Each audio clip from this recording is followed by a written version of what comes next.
Good morning, fellow aviators. Welcome back to the cockpit of the 210. My name's Matt Farrell, and I'm the flying salesman. We got a flight up to Wichita today. It's time for me to check in up there, and I want to take you guys along with me. We're going to do the full flight plan in flight today. One of the things I'm going to cover is from beginning to end how I'm going to plan this flight, and we're going to talk about some idiosyncrasies of this particular flight, particularly the airport we're flying into, and what you need to consider when you're planning these types of flights. We're going to be using ForeFlight. I've got the iPad in record mode, so you'll be able to follow right along with me and see how I'm planning this flight. I've got it tethered to my phone so that I can get internet on it and we can check everything. I have already filed this flight plan for this morning, so that is in the system, but I'm going to take you through how we're going to do all that. So you guys check it out. We're going to jump right into this. So we've got ForeFlight pulled up.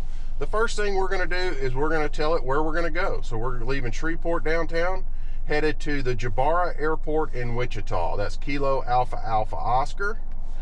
And we're just going to hit go. And you see there, it's going to lay out a course line. One of the things that we need to talk about when we're looking at the routing that we're going to use is, and what comes into play with our flight planning, is the airport, the operations of that airport, and the weather at our time of arrival. We're going to be on an IFR flight plan, but it's a beautiful VFR day.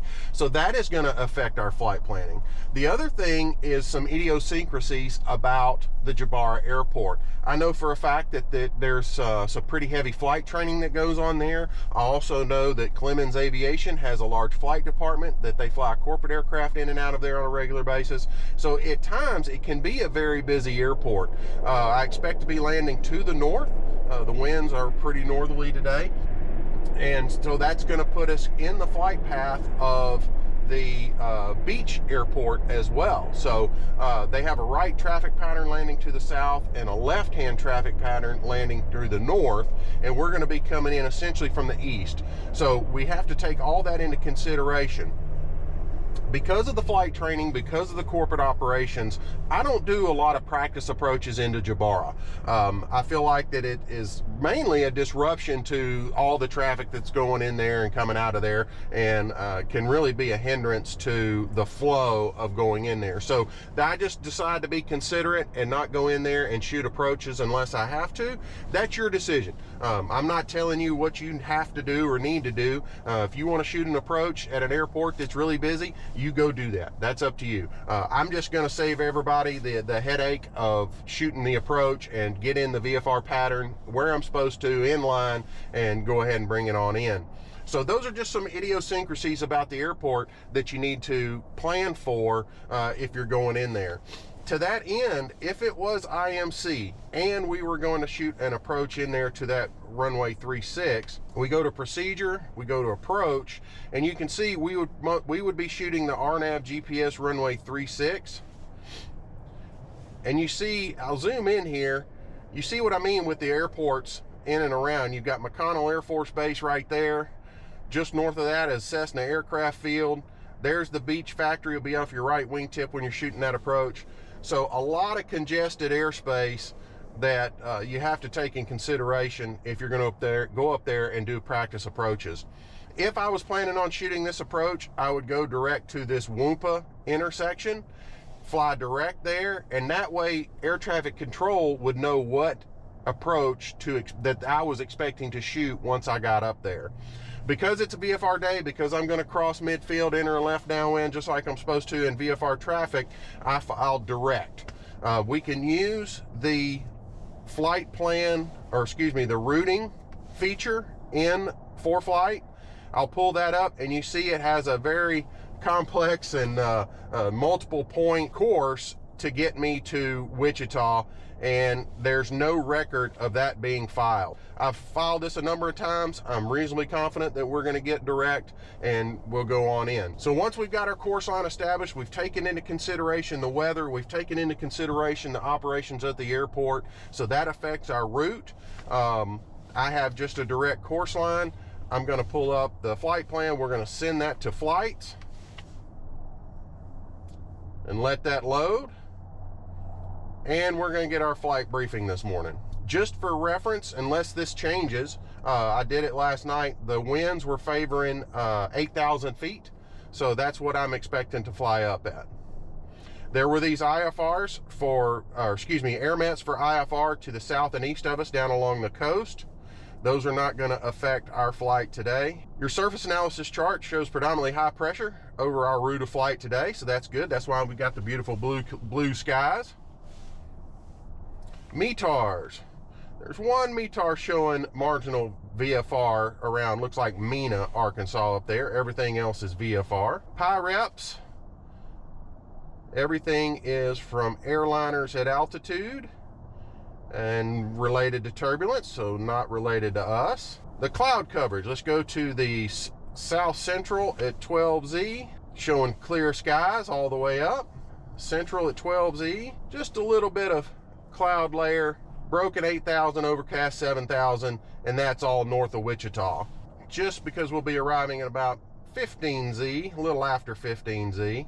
And it's going to be sky clear, maybe few 6,000. So the clouds are not going to be an issue, which also means icing is not going to be an issue. It is wintertime, and we have to keep an eye on that and make sure that we are safe from any icing conditions. Terminal area forecast, everything is VFR. If you look at this, you see the winds are basically right on the nose, somewhere around 20 knots. So we filed for 8,000 feet, and we will be bucking about a 20 knot headwind. We may check the winds as we climb and see if anything's less and we want to level off. But based on the performance of the aircraft, I could have gone higher, could have gone lower, but 8,000 feet is a nice Goldilocks altitude for us. Departure NOTAMs, a few obstruction towers around that are unlit. The runway, they are still in the process of finishing out the lighting for runway 1432, and runway 523 surface markings are not standard. We do have an FDC NOTAMs about alternate minimums and takeoff minimums, but they do not apply to this flight today. The Jabara Airport, they have a couple of tower-like NOTAMs. Runway, they have talk about patchy ice. They've had quite a bit of snow and ice up there, so we'll have to be aware of that. And then there's the ILS Localizer 1.8. You must have GPS or suitable RNAV system. En route navigation NOTAMs, there are several VORs that are now unmonitored, so you will see that in your list of en route NOTAMs and various GPS outages and that sort of thing. We are going to be flying GPS, and we're going to be backing up with VORs along the way. En route service NOTAMs, the beach tower is going to be closed today, so that's something we need to be aware of. They're not going to have that assistance, but we will be squawking and talking to Wichita approach on the way in. And again, that's just another reason to avoid that airspace, not shoot that approach. So any aircraft that are coming in, they're going to be talking on the common traffic advisory frequency, and it just keeps us out of that fray as well. So you got to keep the big picture in mind with your flight planning. Don't be so focused. For me, I'm not training. I'm not in the process of having to shoot these approaches. So for me, just doing a cross country and the duties to perform the duties of my job, this is the best flight, or this is the best flight plan for me to perform. En route airspace NOTAMs. There's some ordnance disposal going on around McAllister, but we will be above that. And en route runway, taxiway apron, 80 FDC NOTAMs. We've got all those from our destination and our departure point. We can go back. At this point in time, we would go to proceed to file. The things you'd have to enter here are 8,000 feet. There's that. Time en route's 2 hours 38 minutes, and fuel on board 4 hours and 30 minutes fuel in the Cessna 210 with a fuel load. All right, so I'd hit the file button, and that would have us in the system. I've already done that, so we are ready to roll. We're going to fire up the airplane, get our ASOS, and we're going to blast off and head up to Wichita. You guys sit back, relax, give me just 1 second, and we'll be back with the engine running. And just like that, we're back. Got the engine running, letting everything get warmed up. It's a brisk morning this morning, so we'll be here letting everything warm up. So let's go ahead and get our GPS set up. So we know we're going direct, so we're going KD10 to Kilo Alpha Alpha Oscar. Enter, and go back. And we're going to go to our map, And for the initial on takeoff, I have the Garmin 430 on the #1 nav screen. Once we get en route, I'll take the large knob, roll it all the way over to the right, and I keep it on the nearest airport. That's just something I like to do, so while I'm en route, in the event, God forbid anything happen, then I'm able to proceed direct to the nearest runway, and I've got 3,000 feet programmed in there. I will also be looking for other suitable off-site landing areas en route to that airport. Go ahead and get my flaps 10 in preparation for takeoff. Let's go ahead and get that clearance. Good morning, Shreveport Downtown, Centurion 6048 November, taxi off with the numbers looking for IFR clearance to Jabara. That's Kilo Alpha Alpha Oscar. Centurion 6048 November, downtown clearance. Good morning, you clear the Jabara Airport of File. Maintain 2,000, expect 8,010 minutes after departure. Departure frequency 119.9er, squawk 6233. All right, 604 November's clear to the Jabara Airport as filed. Climb maintain 2,000, expect 8,010 minutes, 119.9 and 6233 for 604 November. Centurion 4, November, that's correct. Runway 32, taxi via Golf November Echo, hold short of runway 32 at Echo. All right, that's 32 via Golf November Echo, hold short of 32 at Echo for 604 November. Centurion 4, November, the one's 36011, altimeter 3036. 3036 for November. All right, that temperature's coming up nicely, and we're going to taxi out nice and slow and allow it to get up to that 125-degree operating temperature. That is the goal. You guys let me know if you get tongue-tied reading back all those taxi clearances, especially you guys flying large airplanes in large airports with, you know, double-letter taxi names and spot 1, spot 2, and things like that. I know I believe I would probably get even more tongue-tied if I had to fly in that environment. One of the things we want to check on the taxi out, make sure that our turn coordinator is working properly. Make sure that that ball swings and the aircraft banks in the direction of our turns, or our skids actually. Because when you're on the ground, it will be a skid. It is not a coordinated turn. Centurion 4, November, turn left on Foxtrot. Taxi to runway 32, cross runway 5. Left on Foxtrot, clear across 5 to 32 for 604 November. I really appreciate each and every one of you coming along on these flights. It's always great having you aboard, and I'm glad we're all part of this great aviation community together.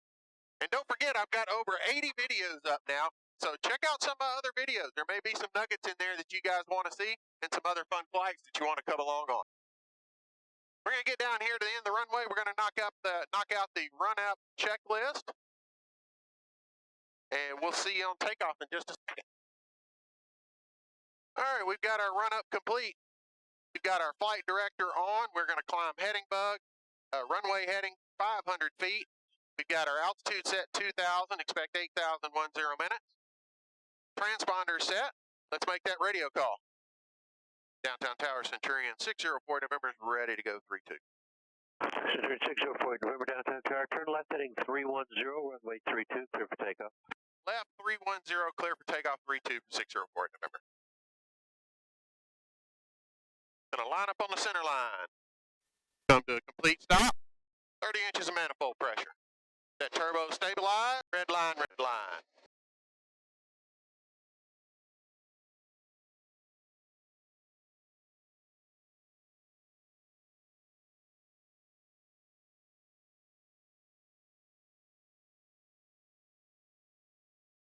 Positive rate, gears coming up.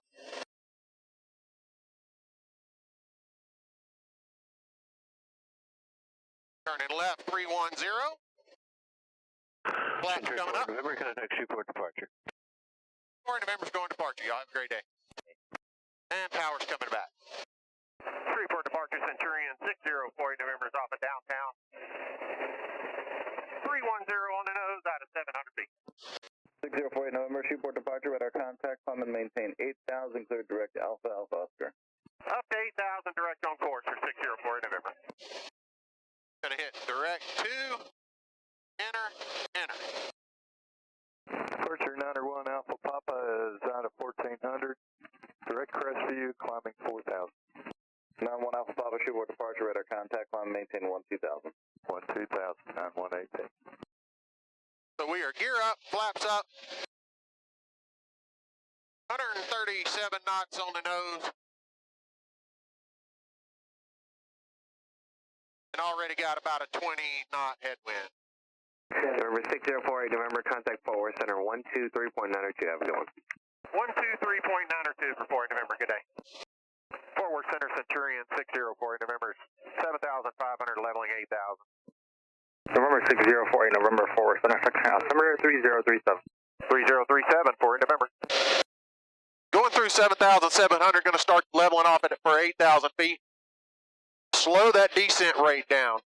As you approach your target altitude, start lowering the nose a little bit. Don't do it all at one time. I had a really good flight instructor explain to me one time that you should fly the airplane in such a way that your passengers never feel the control inputs. Coming up on about 50 feet to go, so I'm dialing it down 200 feet a minute. If you've flown with me very much, you know I like to go above that altitude, lower the nose, and let the airplane accelerate as efficiently as it can to cruise airspeed and cruise altitude. Coming up on 50 feet above our altitude, dial it down to 100 feet a minute. There's 60 feet above our altitude, 0 feet per minute. Let that stabilize. I'm going to go ahead and close those cow flaps and dial in a 100 foot per minute descent. Have a little bit of left rudder. As that airspeed starts to climb, pull that power back, 28 inches of manifold pressure, and 2,400 RPM. There's 8,000 feet, altitude hold. Go ahead and do a course leaning, about 110 pounds per hour. I put my flight timer on the GPS, and that helps me manage my fuel. I go 30 minutes off one side, and then an hour back and forth on each tank. 20 knot headwind on the nose. Indicating 148 knots, true airspeed of 166, 148 across the ground. So I told you we were going to keep track of our progress using VORs along the way. Right now I've got the Belcher VOR tuned in 117.4. That would give me a course back towards the Shreveport area. The next VOR we're going to come across is Rich Mountain at 113.5. So there's 113.5. Go ahead and flip-flop that up. And it's coming in. We can also use the intersection between our course line and the VOR radial of Victor 315. We can use a tool, the measurement tool on the map. We should pass within 25 nautical miles of the Rich Mountain VOR on the 208 radial. So we can go to the 208 radial. That's about 208 right there. And when that needle centers, we'll see how far we are, see if we're about 25 nautical miles away. It's really interesting. We had a big cold front come through a few days ago, and it brought some snow with it. And there is a perfect line from west to east of where we still have snow on the ground and where we do not. It's really an interesting line. One thing we haven't talked about, one of the things that I've learned along the way is when it comes to your pitot heat, run pitot heat anytime you're in the clouds or anytime the temperature is below freezing. So we have an outside air temperature of 30 degrees. So we're going to go ahead and make sure that pitot heat is on. Really interesting with this snow. One of the things that the weathermen talked about is how it would set up and travel kind of in a northeasterly direction. And any areas where that frontal boundary passed over, we're going to get more snow than areas on the periphery. And you can really see that. For about as far as the eye can see, you can see this swath from the southwest to the northeast. Really got a dumping right here. Pretty cool to see. We're coming up on that intersection of our course and Victor 315. We're going to see how close we are. Remember, we're supposed to have the 208 degree radial off the Rich Mountain VOR. We're going to go back Waypoint info, VOR, and we've got the Rich Mountain. Right now, we're 30 nautical miles away. So once our airplane crosses that 208 radial, that needle should be centered, and that should be somewhere in the neighborhood of about 25 nautical miles. 3043. We'll see how close we are. These are little games that you can create just to track your progress on a long cross country. I'm going to be up here for 2 hours. I need something to pass the time. Monitoring all my temperature and settings and all that, making sure that's all in line. 307 with Papa 4 Center, roger. But go ahead and set up some of these radials, set up some of these crosses and make sure that you're exactly where you're supposed to be. A lot of times we forget about these tips and tricks or these tools. They're really tools, navigation tools. We forget about them in the age of GPS and the magenta line. This is Navigation 101. We learned this when we were getting our private pilot's licenses, how to intersect two VORs to verify your position. You can see on the iPad we're closing in on that radial. That needle has already come off the peg, and we're down to 27.5 nautical miles. We're about to cross that line. I'll have to go back and look at the footage, but I think we were going to cross at 25.8, and that's exactly what's on the distance, GPS distance. And that needle is trying to come in. That's frequency's a little bit flaky. I wouldn't be a bit surprised if that needle goes through. No, it's trying to center up. Just can't make up its mind. There it goes, and now we're past the course. I felt like that's what was going to happen. Seeing that needle flake makes you really appreciate GPS and not having that signal interference creating that wandering needle like that. Fort Worth Center Centurion 604 November with you level 8,000. 604 November, Fort Center, hello, the McAllister altimeter 3041. 3041, 48 November. That high pressure we talked about. So that's the Rich Mountain VOR. C638 to maintain 10,000. The next VOR up ahead is the Okmulgee VOR, 114.9. So just in case you don't remember, to change the nav on the Garmin 430, you push in on the end of the small knob. That moves it from the comm selection down to the nav selection. You dial in 114.9, hit that flip-flop. And we can center that up Cowboy, switch to the with a 2 radial right now of about 320, which is going to be really close to our heading all the way in there. November 1960. Because it's almost directly on the nose. Pilot's discretion. Maintain one. We can monitor that. Maintain level 240 at pilot's discretion. Basically, with the DME function, if we will put in that identifier.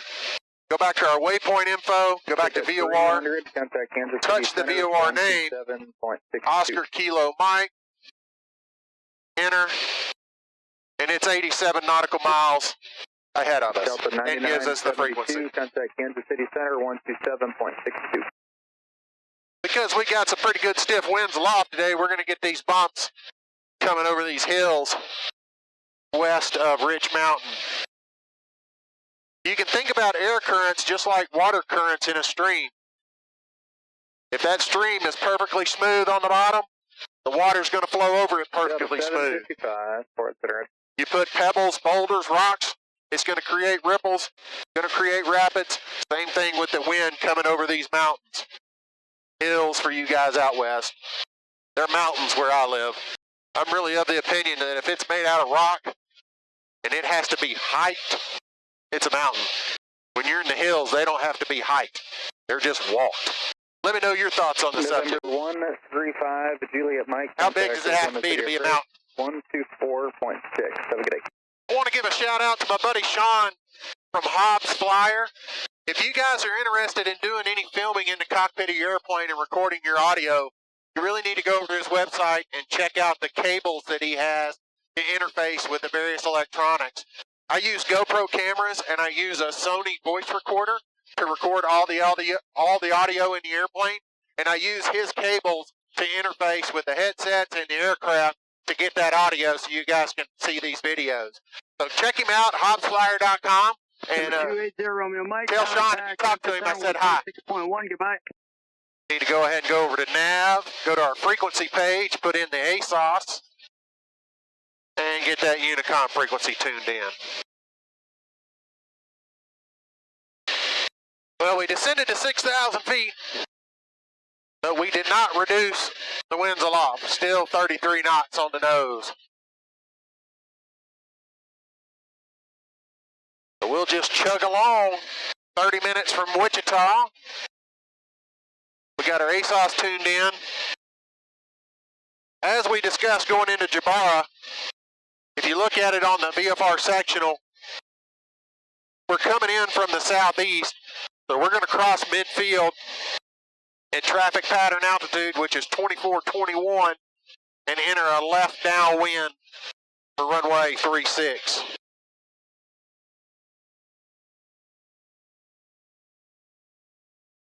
And again, you can see it on the sectional, all the airports that are there. And that's why I don't like shooting the approach into Jabara unless it's actual IFR conditions. November 590 Alpha Kilo, just to maintain 10,000. 10,000, 590 Alpha Kilo. Beautiful sight out the windshield this morning. 2 mile final runway 1A. Thank you, Gladys. Oh, baby. You guys probably couldn't see it in that camera, but that Skyhawk was just a little bit out of shape on that landing. 500.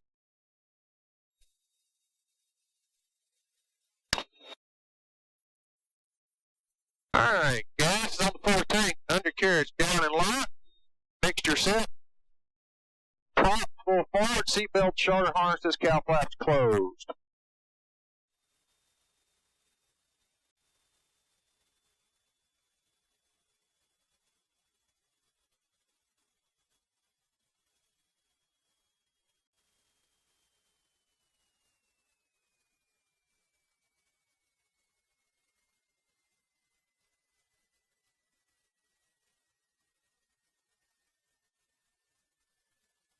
Didn't even know the wheel was